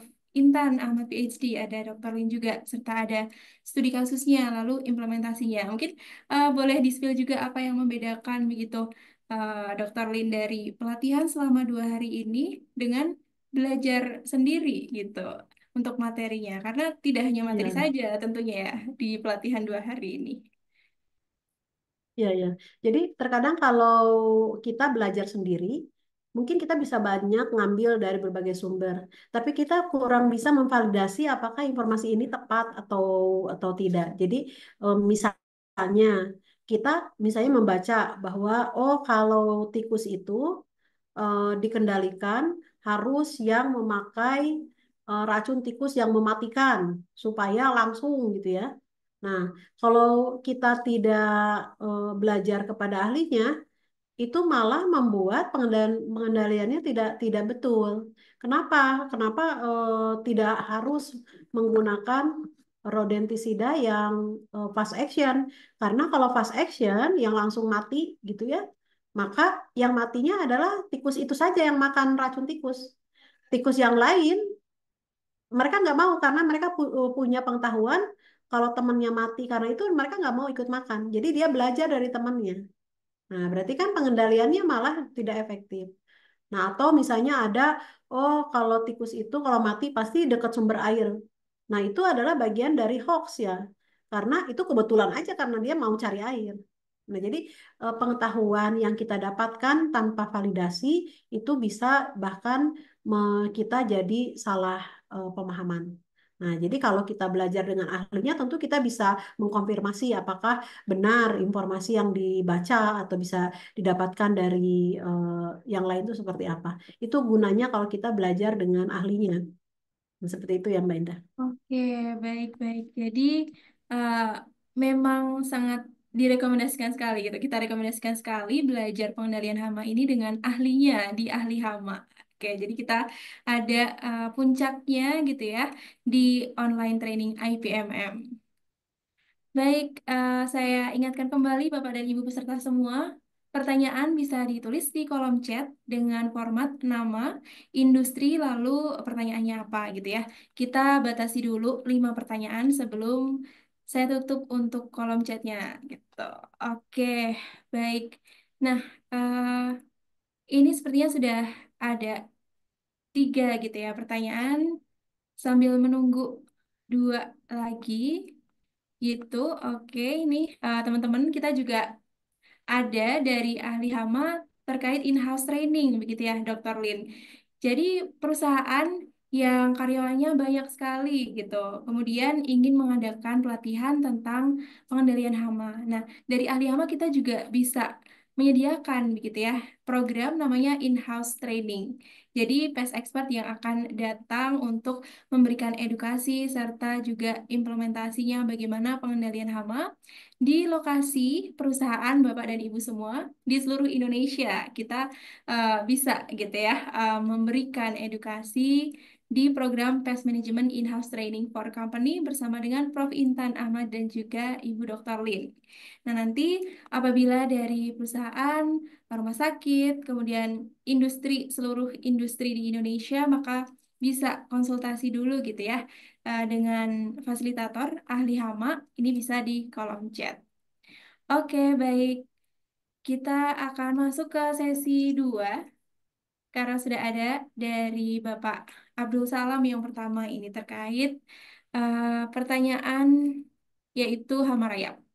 Baik, Dokter Lin, saya bantu bacakan pertanyaannya ya, atau bagaimana? Izin. Ya, dibacakan aja Mbak Indah. Oke, baik, siap. Baik dari Bapak Abdul Salam. Assalamualaikum. Perkenalkan, saya Abdul Salam dari TPMD dari Marte. Dr. Marte, ya, Tasikmalaya. Izin bertanya, Hmm. bagaimana mengatasi hama rayap yang sering muncul berulang dari dalam lantai ubin tanpa mengutamakan pestisida? Terima kasih. Itu tadi pertanyaan dari Bapak Abdul Salam. Ya. Jadi untuk Pak Abdul bahwa hama rayap itu kita bisa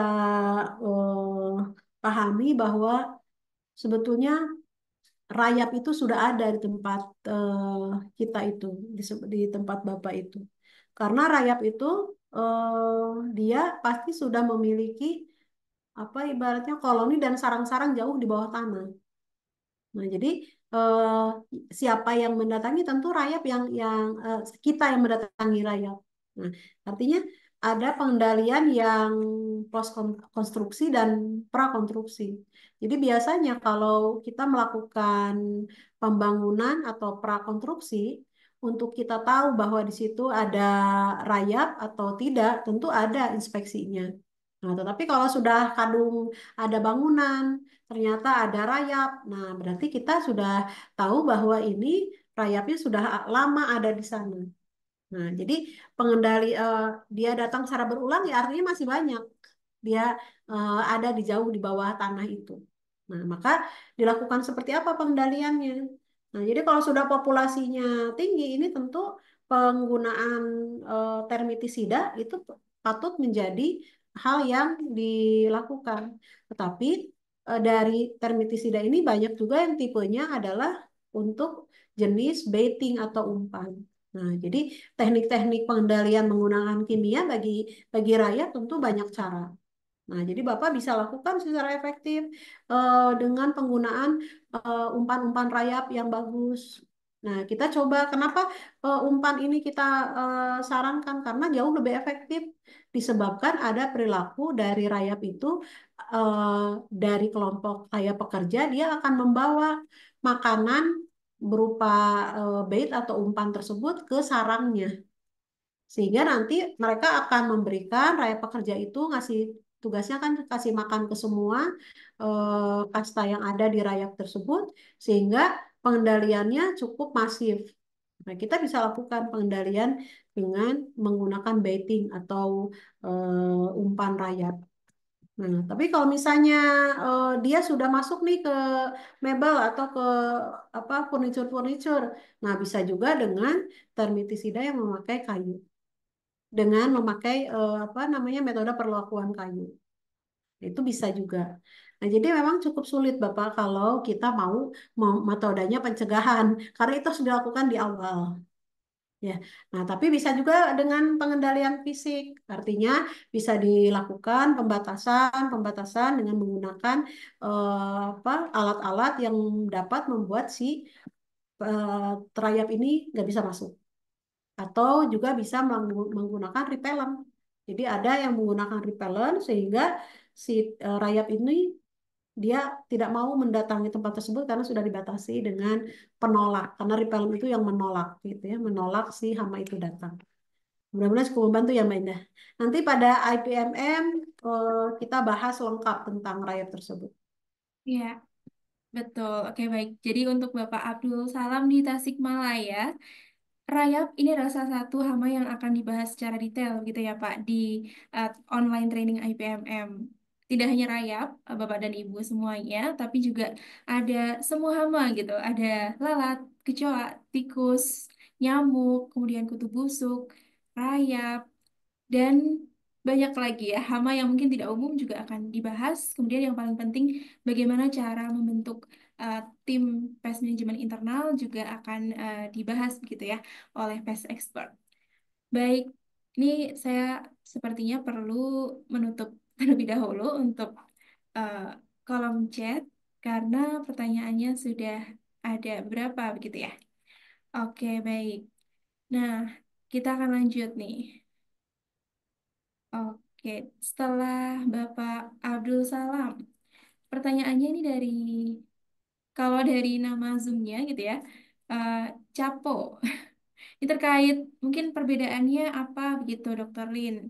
Eh, untuk audit, sertifikasi gitu, pelatihan ini yang membedakan apa gitu ya, terkait aturan audit ini harus mempunyai sertifikasi ASPAMI gitu ya, kalau dari Pest Control mungkin ya, Asosiasi Pengendali Hama Indonesia. Nah, apakah ini mandatori atau bisa saja pakai sertifikasi online gitu ya, terkait mungkin pelatihan di ahli hama IPMM itu seperti apa kayak gitu. Ya, jadi saya tidak masuk ke ranah ini harus itu ya, Mbak Indah ya. Ya. Karena itu biasanya kesepakatan organisasi. Oh, Tapi yang terpenting adalah platform ahli hama menyediakan suatu edukasi bagaimana membekali pengetahuan dan skill hama itu langsung dari ahlinya. Nah, itu yang menjadi titik utama. Nah, untuk sertifikat adalah sebagai bukti bahwa kita sudah melakukan pelatihan tersebut dan sudah terstandarisasi ISO, artinya standarnya sudah diakui secara internasional. Nah, nanti tergantung kepada usernya. Nah, kalau memang harus ada cap organisasi tertentu, yaitu biasanya karena kesepakatan dari internal saja. Tetapi kami selalu menyampaikan yang dicari itu sertifikatnya atau ilmu dan keterampilannya.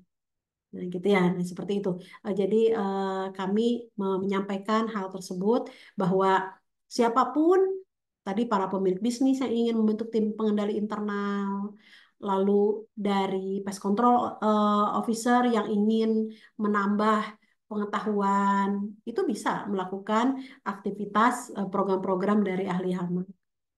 Jadi seperti itu ya Mbak Ida. oke, baik-baik. Terkait ya sertifikat gitu ya. Itu sebagai ya benefit gitu ya, benefit tambahan setelah mengikuti training, tentu ilmu gitu ya, edukasi terkait knowledge dan juga skillnya akan bertambah. Oke, baik. Kemudian dari Dell ini ya, namanya Dell 7270. Oke, selamat siang Dr. Lin. Perbedaan termitisida repellent dan non-repellent ini apa? Terima kasih. Oke, apakah suara saya terdengar? Oh iya. Jadi tadi sempat dibahas gitu. Oke, oke. Cek, cek. Izin admin, apakah Dr. Lin ada? Ya, ada. Tadi sempat Oke, iya sempat baik. terlempar. Mohon maaf. Jadi tadi ada pertanyaan di awal tentang rayap ya. Tadi sedikit dibahas. Jadi termitisida itu adalah pestisida yang memang dikhususkan untuk mengendalikan atau membasmi rayap. Nah, sekarang ada repellent, ada non-repellent. Jadi konsepnya repellent itu apa? Adalah senyawa untuk dapat menolak dari hama itu datang. Nah, untuk termitisida ada jenis yang punya efek repellent, ada punya jenis yang non-repellent. Jadi artinya kalau termitisida memiliki efek repellent, berarti bisa jadi nanti si daya kerja atau cara kerja termitisida yang memiliki efek repellent ini kalau ada rayap mendatangi dia nggak mau. Dia mencium senyawa kimia dari termitisida yang berrepellent menyebabkan hamanya jadi menjauh, rayapnya jadi menjauh. Tapi kalau yang non-repellent berarti dia akan memastikan si rayap itu bisa dibasmi apabila sudah mengkonsumsi atau terkena ekspos dari termitisida yang non repellent. Nah, kalau yang ada repellent, jangankan langsung ini gitu kan, nggak perlu dia terpapar langsung, tapi dia dari jauh pun itu bisa menghindar. Tetapi kita akan lihat efektivitasnya, apakah dengan menghindarkan dia nggak datang lagi gitu kan, ketimbang dibasmi langsung dengan termitisida yang memang dia non repellent. Nah itu gimana kepentingan sebetulnya karena bagaimana sekali lagi pengendalian hama itu sifatnya site spesifik dan juga tergantung dengan keadaan lingkungan.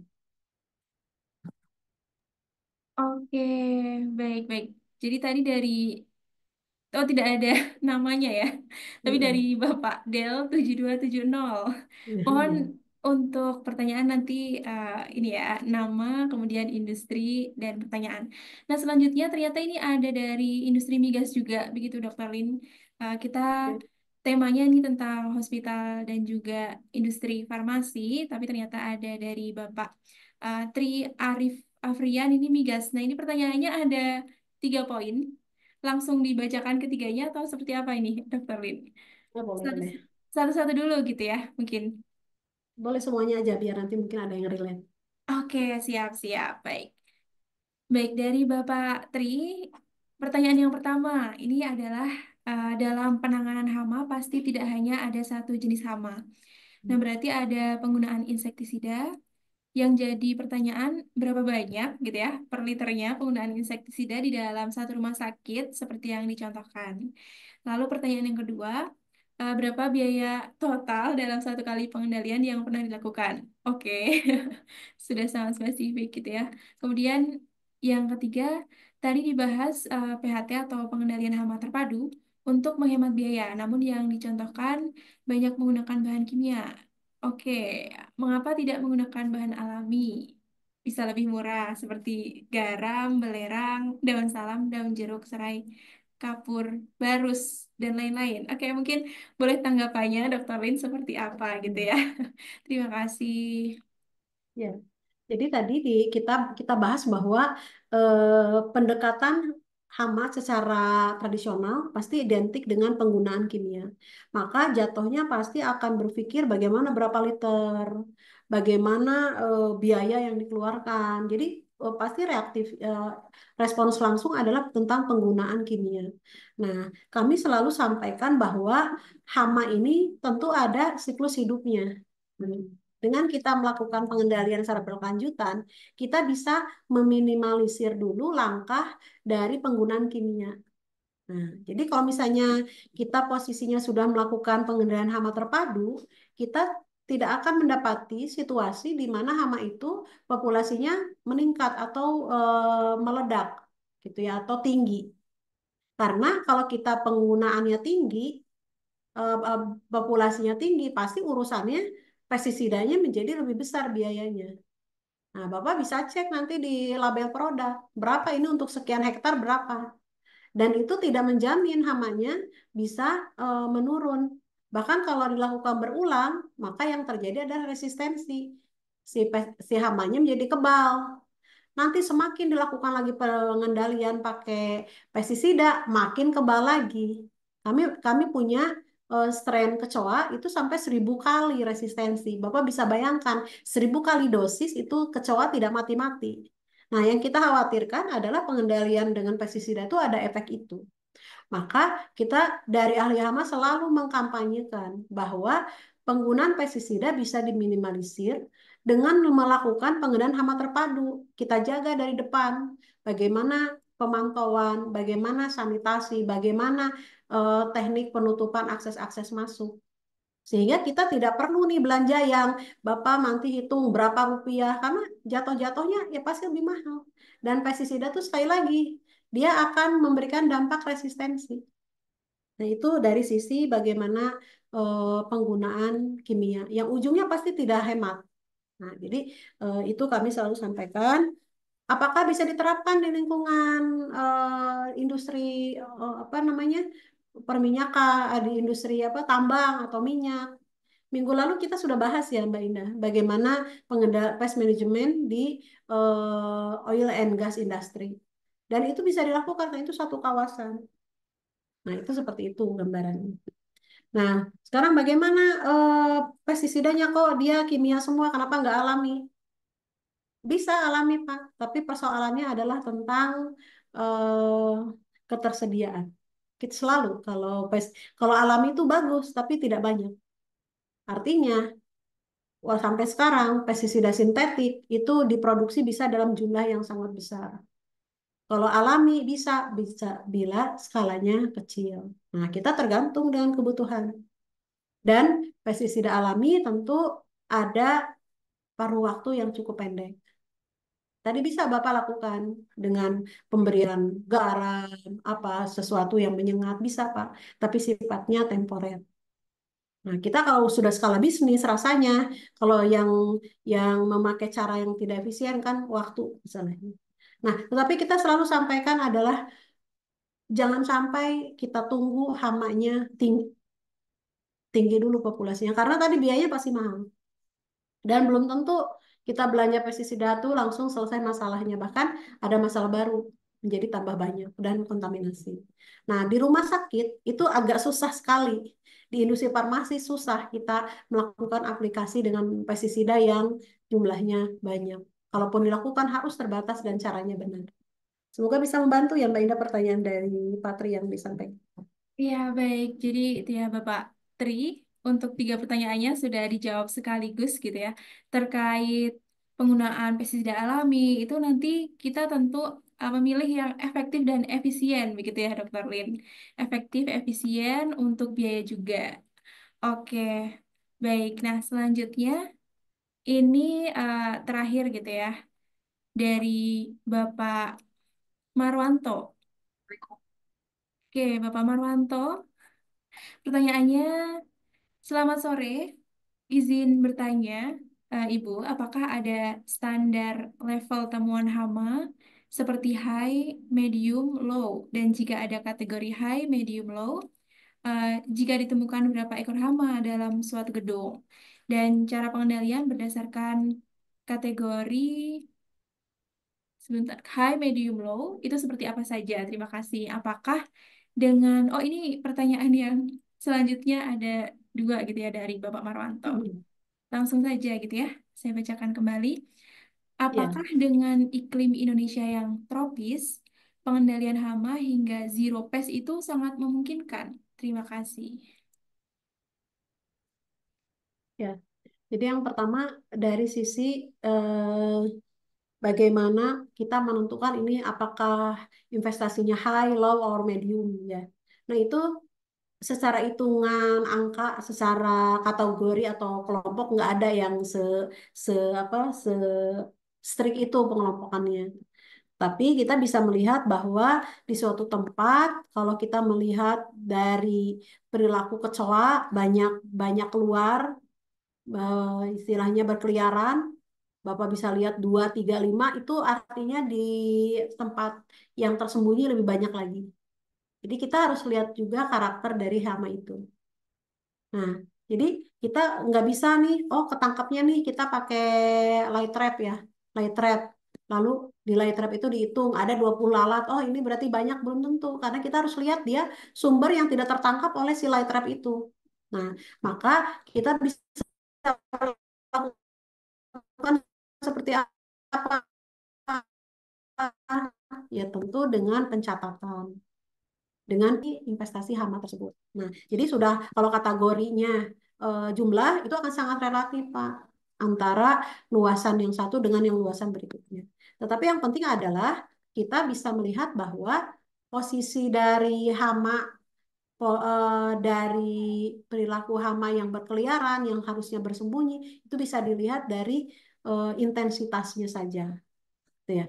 Nah, jadi kalau sudah banyak atau sudah sedikit atau sudah tinggi, tentu cara pengendaliannya berbeda. Jadi kita nggak nunggu dulu, aduh kayaknya masih aman lah, masih masih 5 ekor gitu. Nah itu kita nggak bisa seperti itu karena hama urban atau hama perkotaan itu bukan memakai batas ambang ekonomi, tetapi batas ambang estetika. Satu nyamuk, tapi dia bawa virus demam berdarah, maka saat itu harus dilakukan pengendalian. Itu baru satu ya, satu nyamuk. Karena tujuannya apa, resikonya adalah pada kesehatan. Maka dalam hama urban ini tidak ada hitungan angka. Jadi kita kalau melihat bahwa apalagi di rumah sakit atau di industri farmasi itu ketat sekali. Bahkan ada kaki kecoa saja di produk itu sudah nggak aman. Jadi bukan lagi satu tubuh itu gitu. Jadi eh, untuk high, low, medium itu kalau di hama urban tidak menjadi patokan. Tapi kalau pada pertanian ada istilahnya batas ambang ekonomi. Jadi kalau 10% hamanya menyebabkan kegagalan ya udah nggak apa-apa, 90% bisa ke bawah. Tapi kalau di hama urban tidak bisa. Nah, apalagi di rumah sakit. Lalu pertanyaan kedua, apakah di negara kita yang tropis itu eh, bisa menciptakan tempat yang bebas hama? Tidak mudah memang, Pak. Tidak mudah. Nah, tetapi kita untuk rumah sakit itu adalah ibaratnya KPI tertinggi. Karena kita mau harapan bagaimana lagi rumah sakit kalau masih membiarkan ada hama di sana. Sedangkan kita tahu di situ sumbernya patogen. Eh, Industri farmasi pun demikian. Maka lingkungan fasilitas kesehatan karena lingkungannya pasti lebih kecil dibandingkan lingkungan yang lain bisa dilakukan asalkan tadi kerjasama yang baik antar semua pihak. Itu bisa bisa dikondisikan. Tapi sekali lagi, pengendalian hama ini tidak bisa sekali-sekali atau secara temporal, melainkan pekerjaan panjang dan tidak pernah berhenti. Apakah mungkin? Mungkin, asalkan ada semua apa namanya kerjasama dari semua pihak. Termasuk kami mengkampanyekan bahwa setiap bisnis harus ada tim pengendali hama internal. Untuk apa? Tadi di rumah sakit justru bisa membuat bebas hama itu bisa lakukan dengan sebaik-baiknya. Seperti itu ya Mbak Indah. Oke, baik. Terima kasih banyak. Untuk sesi 2 ini kita sudah selesai gitu ya. Dan tadi sekali lagi saya sampaikan bahwasanya untuk uh, online training selama 2 hari ini akan membahas tentang hama gitu ya, secara lebih detail dan spesifik gitu ya. Ada banyak sekali hama karena kompleks ya masalah hama ini. Jadi perlu nih dibahas satu persatu. Ada hama apa aja? Ada banyak sekali gitu ya. Rayap, lalat, kecoa, semut, nyamuk. Nah, boleh nanti eh, kita lihat ya highlight dari IPMM yang sudah dilaksanakan ini seperti apa. Oke, boleh tolong dari admin kita lihat ya highlightnya. Sudah kita susun dengan standar yang luar biasa. Kalau tidak ditangani, tikus ini gila-gilaan. Karena seperti makanan, makanan itu bagi kita mungkin remah itu tidak berarti, tapi kalau bagi kecoa itu sudah melimpah bagi mereka. Bahwa kecoa ini bisa mengganggu sekali apabila kita tidak menanganinya dengan baik dari awal. Apakah bisa Pak saya mengembangkan diri untuk menjadi jasa pest control itu Pak? Saya senang banget untuk hari ini sama kemarin karena banyak pengetahuan yang bisa didapatkan. Karena Ya, ini Pak. lintas sektoral ini. Ya. Pemahaman tentang pest control itu sangat jarang masalahnya. Kalau mencari informasi di internet banyak, tapi kan ya apa ya, yang langsung diampu oleh suhunya kan sedikit. Oke, baik. Jadi semakin sedikit juga seat gitu ya, kuota dari IPMM ini gitu. Jadi silahkan diamankan terlebih dahulu Bapak dan Ibu semua gitu. Nah, tadi di kolom chat dari admin kita bantu ya bagi Bapak dan Ibu yang ingin eh, bertanya terlebih dahulu gitu ya. Bagaimana untuk programnya, benefitnya seperti apa, ke fasilitator ahli hama, ini bisa di scroll. Ini ada nih ya dari admin untuk link ya, tanya-tanya dulu gitu ya ke fasilitator ahli hama tentang program online training 2 hari Integrated Pest Management Mastery. Oke, bersama dengan ahli hama selama 2 hari ini mendapatkan benefit yang sangat banyak, investasi dari 3,5 juta, ini diskon gitu ya, jadi 2,5 juta saja. Karena dengan investasi yang mana ya 2,5 juta bisa mendapatkan banyak benefit gitu ya untuk mengurangi kerugian di bisnis Bapak Ibu semua akibat dari hama. Oke, baik. Jadi akhir tahun nih untuk meningkatkan knowledge dan skill sebelum tahun 2025 tentu akan jadi waktu yang sangat tepat untuk bisa meningkatkan pengetahuan Bapak dan Ibu semua terkait pengendalian hama. Oke, baik. Kita sesi 1 dan 2 sudah terlewati gitu ya, karena tidak terasa kalau seminar ini memang sedikit waktunya gitu ya. Jadi nanti bisa lebih banyak itu di 2 hari IPMM atau Integrated Pest Management Mastery by Ahli Hama. Oke, baik. Dari kita sekian gitu ya untuk seminar. Oh, sebelumnya mungkin ada closing statement dari Dr. Lin untuk hari ini kepada peserta. Dipersilakan. Ya, terima kasih Mbak Indah. Jadi untuk ahli hama yang merupakan platform edukasi, tentu kami terus optimis bagaimana pengetahuan hama ini sangat penting dimiliki oleh para pemilik bisnis atau orang yang mengelola bisnis, karena hama ini tidak bisa dipandang remeh, harus kita hadapi bersama, tidak bisa menjadi salah satu tugas dari satu pihak saja, melainkan menjadi tanggung jawab dari semua. Karena hama ini merupakan makhluk hidup, jadi kita pun harus mengenalnya dengan baik supaya pengendalian hamanya itu bisa secara berkelanjutan. Untuk itu kami tentu berharap Bapak Ibu memiliki komitmen yang kuat menjaga bisnisnya, yang di dalam bisnis itu ada orang, lalu ada customer, ada pegawai, dan ada tanggung jawab kepada masyarakat dan pemerintah. Tentu menjaga bisnisnya agar tidak menjadi tempat yang nyaman bagi hama yang nantinya bisa mengganggu kelangsungan bisnis. Oleh karena itu, nikmati atau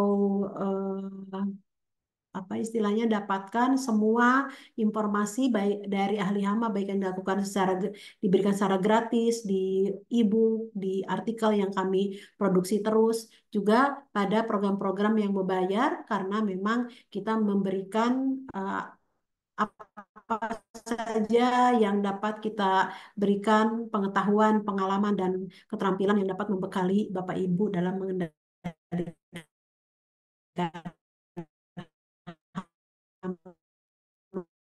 di tempat bisnisnya. Demikian Mbak Indah. Ya, oke, baik. Aduh, Terima mohon maaf. kasih untuk closing statementnya Dr. Lin. Jadi memang betul dari ahli hama kita berkontribusi begitu ya untuk bisa membantu seluruh pemilik bisnis maupun staff di berbagai macam industri gitu ya. Pada siang sampai sore hari ini kita spesifik membahas tentang hospital dan juga industri farmasi, tapi tidak tertutup untuk industri itu saja. Jadi dari Sabang sampai Merauke seluruh pemilik industri, staff, kemudian juga tim gitu ya, itu bisa mengikuti pelatihan di Ahli Hama. Oke, jadi juga online ini kenapa online? Karena kita ingin menjangkau seluruh industri yang ada di Indonesia dari Sabang sampai Merauke supaya bisa mengikuti gitu ya. Jadi tidak terbatas di satu tempat saja. Oke, baik. Sekali lagi, sebelum seatnya habis gitu ya, di awal bulan Desember ini, di akhir tahun 2024, kita belajar kembali, refresh kembali materi tentang pengendalian hama, tidak hanya materi saja di online training ini, tapi juga bagaimana implementasinya. Nah, kita senang sekali jika bisa membantu gitu ya, Bapak Ibu semua di industrinya untuk membentuk tim pengendali hama internal, karena sudah ada gitu ya banyak alumni yang cerita gitu ya tentang keberhasilannya bagaimana membentuk tim pengendali internal seperti itu. Oke, baik. Sampai jumpa di lain kesempatan di event ahli hama lainnya. Kita akan kembali di setiap hari Jumat untuk Zoominar ahli hama. Baik, terima kasih Dr. Lin atas waktu dan kesempatannya. Dari saya selaku moderator, mengucapkan terima kasih atas partisipasi Bapak dan Ibu peserta semua.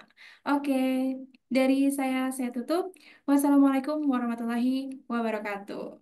Waalaikumsalam warahmatullahi wabarakatuh. Selamat sore, selamat beraktivitas Bapak Ibu. Terima Iya, kasih. terima kasih. Selamat beraktivitas, selamat berakhir pekan gitu ya, karena sekarang hari Jumat. Oke, selamat sore semuanya.